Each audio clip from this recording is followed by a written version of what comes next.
this is my Bear Super Mag. It's a 48-inch bush bow, or I call it a bush bow. I actually don't know if that's an official term or not. I have no idea. I don't know if people call these. It's a short bow. It's meant for hunting. It's meant for traveling literally through a bush so that you reduce the risk of getting your bow tangled as you're trying to get through and you're hunting. I don't hunt. But, and you're going to hear this a lot, I'm going to use this word a lot, I'm short. And I kind of have an affinity for short bows. Whether it's horse bows and thumb draw, or it's bush bows. Now, I really like this bow, and I found it on Kijiji, and I had a comment from a gentleman by the name of Steve Tanner. I'll read you his comment. And it's a valid criticism of the bow. I shot two of them at nearly a 31-inch draw length, so give or take 30, 31, whatever. The stacking was pretty bad on both of them. Both had a bit more hand shock than I like, and I felt for what you're getting, they were overpriced. Now, for me, this wasn't overpriced. I paid $150 Canadian. You Americans lose 30%, and that'll tell you how good a deal I got. In Canadian new, these are give or take $500. Dog's barking at somebody. Somebody's probably outside.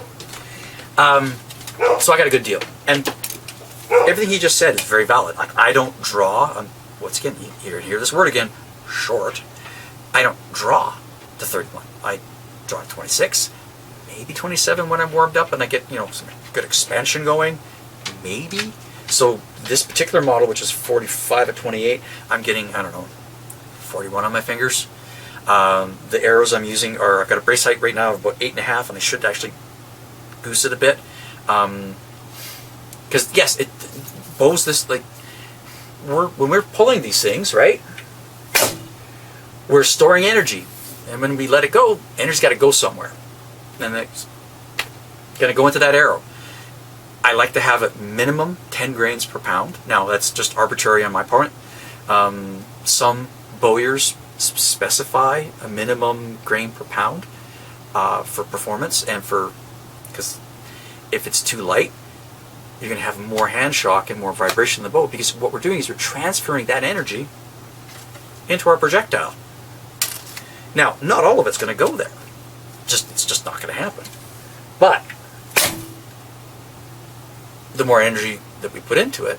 Now, I'm just using, these are just basement junk arrows. They're varied lengths, varied weights, and I feel the shock differently with just different arrows.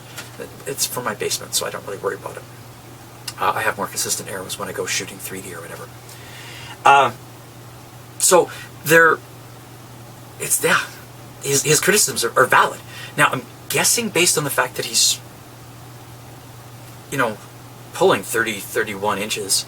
I have a friend of mine who's very tall, with very, very large hands, and he can't shoot this bow because when he pulls to his 30, 31-ish draw, it pinches his fingers. And it fouls his release. No matter what he does, it fouls his release. So he has difficulty shooting it because of the string angle. Now, he could use, like, for example, on horse bows, where we use our thumbs predominantly. Not everybody does, but predominantly we shoot with our thumb draw. It's one digit, right? So your string angle is only, it's hard to pitch. Look, 3, 1, 3, 1. Yeah, kind of hard. And that changes the dynamics. Now, he could shoot that if he wishes. He doesn't personally shoot that style, but he could. This is a Kaya Windfighter. This is just a basement bow, about 25. It's a 50-inch unstrung, so what? 47 or so, right? This one's 45-ish when it's strung. String angle makes a difference. And Mr. Tanner's performance is going to be dramatically different than what mine is. And that's because, to be fair, I'm probably better fit for the bow than he is, because he's probably taller. I don't know. I've never seen. It was just a comment on YouTube. So I don't know the answer. The interesting thing about bows as a technology is that one size does not fit all.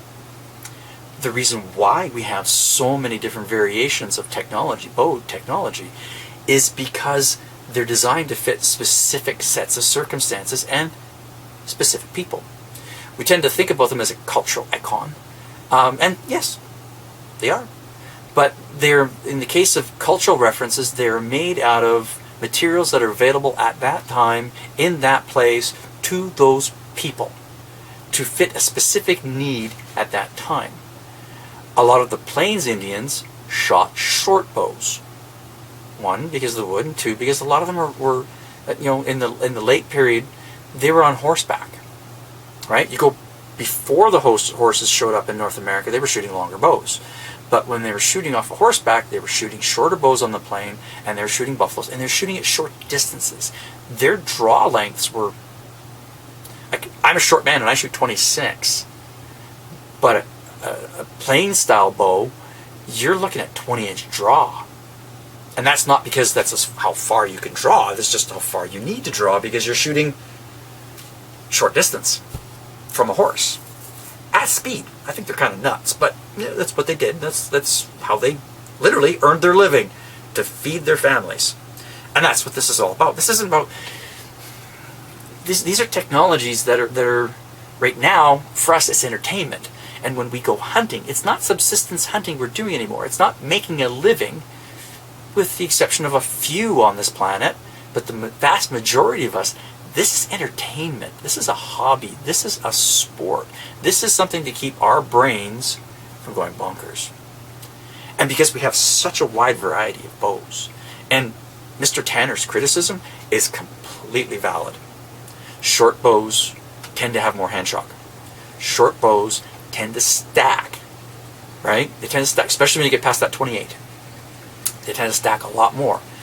The longer the bow, the more forgiving the bow is, especially for taller shooters, who, by the way, are a minority on the planet. It's kind of cool. I mean, where I live, I'm short, and I'm, frankly, a minority. But you go to other parts of the world, and I'm not so short anymore. Because I'm still short, but I'm not as short. And that's why longer bows are quite common. And I have longer bows, and they're a lot easier. The stacking is a lot less, and depending upon the physical weight of the bow, because it's shorter, therefore it's physically a lighter bow. There's less bow to absorb the vibration. Therefore, where's it going to go? Right into your hand. Because the energy's got to go somewhere. And it's not all of it's going to go into your arrow, right? Not all of it's going into this arrow. And we're storing a lot of energy. There's a lot of stored energy in these limbs. These lovely, thick, and stiff limbs. Now, this is a lighter bow, so it's really wiggly, right? But even if this was an equivalent draw weight bow, it'd still be a lot wigglier than that one is. It does not have anywhere near. So, Mr. Tanner, your criticisms are completely valid. This bow may not be the bow for you. It's still a wonderful bow. There are a few things you can do to tweak those bows that it may be a good bow for you. Like, for example, race height for hand shock. Heavier arrows to absorb more of that energy, right? A higher grain per pound to absorb more of that energy for the hand shock. As for the stacking,